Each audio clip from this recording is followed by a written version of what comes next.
Hello and welcome to Catholic Current, where we give you an update on events affecting the Church in the United States. From Washington, D.C., I'm Mara Moser. On Ash Wednesday, churches in the United States will take up a special collection for the Church in Central and Eastern Europe. Here to tell us more about this collection is Jennifer Healy, Director for Aid to the Church in Central and Eastern Europe. Welcome, Jennifer. Thank you. Last year, you traveled to the Baltic states. I understand you went to Poland, Hungary, Romania, and Moldova. How is the Church in the United States helping in these regions? Since 1991, the Church in the U.S. has given over $200 million to that region in the rebuilding effort, rebuilding the Church.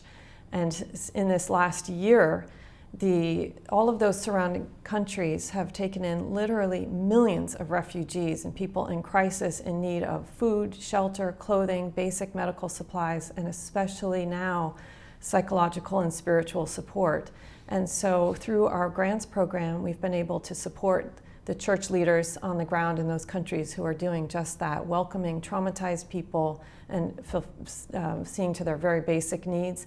And now coming up on 1 year later, helping them adjust to this longer period with language and other ways of helping them resettlement. Even though the basic wish of the Ukrainians is to go back to Ukraine, so many of them have simply lost everything and cannot go back. And for others, it's simply too dangerous at this time to go back. I hear on a day-to-day basis, every day, I hear words of gratitude from the church leaders in those countries. Thank you to the people of goodwill in the USA who remember us. Thank you to the faithful Catholics in the USA who have contributed to this collection. And thank you that we know we are not alone in this crisis. Great. Thank you so much for joining us on Catholic Current. Speaking of Ash Wednesday, Lent is just around the corner. This year, February 22nd marks the beginning of 40 days of prayer, fasting, and almsgiving in preparation for Easter. Here to tell us more about Ash Wednesday is Father Andrew Menke, Executive Director of the Secretariat of Divine Worship. Welcome, Father. Thank you. Happy to be with you. So, Ash Wednesday is not a holy day of obligation, and yet it's very well attended. What do you make of that? There's something inherent, I think, in all of us that we know we need this. This is something that's good for us, to have this period of moving away from things, simplifying our lives, making a better effort to be the kind of people that we're meant to be. And I think that resonates with us on some level. What are some ways that people can incorporate prayer, fasting, and almsgiving into their lives during Lent? Well, most of us are busy with lots of obligations, and so we can't be like Jesus and go for 40 days into a desert to pray and fast, but we can all find ways that we can do these things. And I think for all of us, it needs to include some element of sacrifice. Jesus fasted, and so he's the model for us. We can give things up, but we also have to do positive things. Jesus prayed for those 40 days, and so we can all find ways, no matter how busy we are, we can find ways that we can add some extra time to our prayer, or find ways to do works of charity for the people around us. There's always ways that we can do these things. What are some misconceptions that you may hear about Lent or Ash Wednesday? Well, I think some people are probably stuck in their third grade sense of Lent, which is I'm giving up chocolate or something like that.